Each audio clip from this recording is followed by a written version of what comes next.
What's going on? It's your boy CJ Goodfella back with the Boxing Clinic. This is a rumor, but I'm hearing that Viktor Postol, fractured his thumb and he will not be facing Regis Prograis in South Dakota March 9th anymore. And it had a lot of people let down, man. Right now it's a rumor.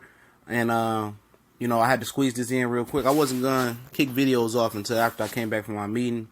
Got a meeting to go to, but let's close this one in real quick. And it seems that, according to the rumor mill, that Julius Indongo will step in and replace Viktor Postol.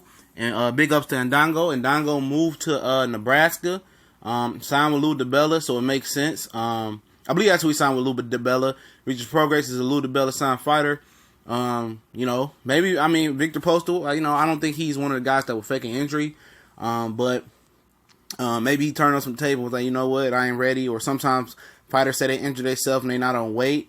And, judging by his comeback fight, maybe he wasn't ready for a rough and tough and rugged Regis Prograis. So I think we're going to get a better fight with Indongo. And I think Indongo can box Regis Prograis' ears off. You know what I'm saying? And if it's true that Indongo is going to step in this fight and take it on short notice, big ups to him. Prograis is a good fighter. I think people are overrating him. He hasn't been on his level yet on Postol or Indongo's level, even though, Indongo's coming off a loss. But he has a lot of flaws. You know what I'm saying? He squares up a lot. A lot of people get enamored with the power and the hype and stuff of that nature. He's a good fighter, But it wouldn't have flew past me and went over in my head if Postol beat him or if Indongo beats him. Obviously, Indongo's coming off a knockout loss. So mentally, we don't know where he's at. That's the first time for him. He didn't have a huge amateur career. But I think that's a better fight. Prograis and Indongo, and then Prograis will have an opportunity to make a statement and make noise by beating Julius Indongo and one-upping again, or attempting to one-up a Terrence Crawford foe.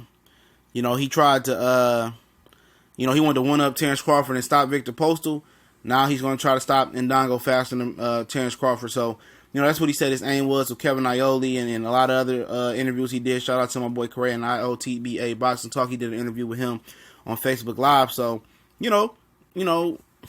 I was let down when I heard Postol was hurt. And I was like, you know what, I'm going to wait and see, what comes out of it. And apparently, I'm hearing that rumored that Indongo going to step in. And that make that fight that much better, man. And it makes sense, and the reason I did the video on that, it makes sense because Indongo signed to Lou DiBella.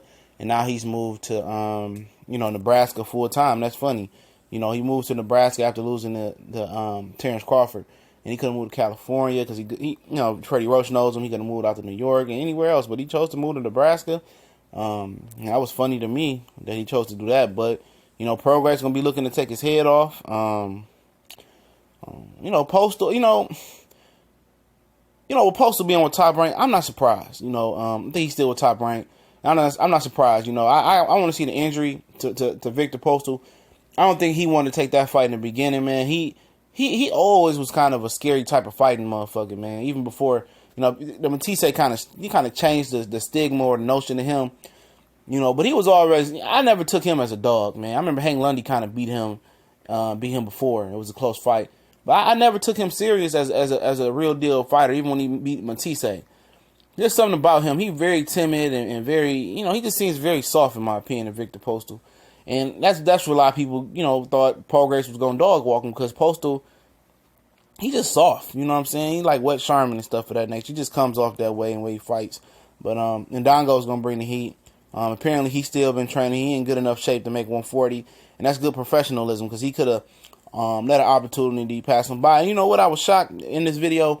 I was shocked the fact that, Julius Indongo didn't get, another shot at the title. He just lost to the #1 fighter in the world. And a lot of them sanction belt bodies dropped him way out the rankings. I didn't like that. And that's just,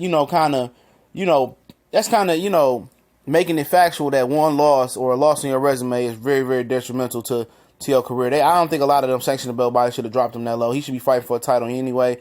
So he's going to step in this title eliminator. Winner takes on Jose Ramirez, and Amir Khan winner between him and Regis Prograis. We gone.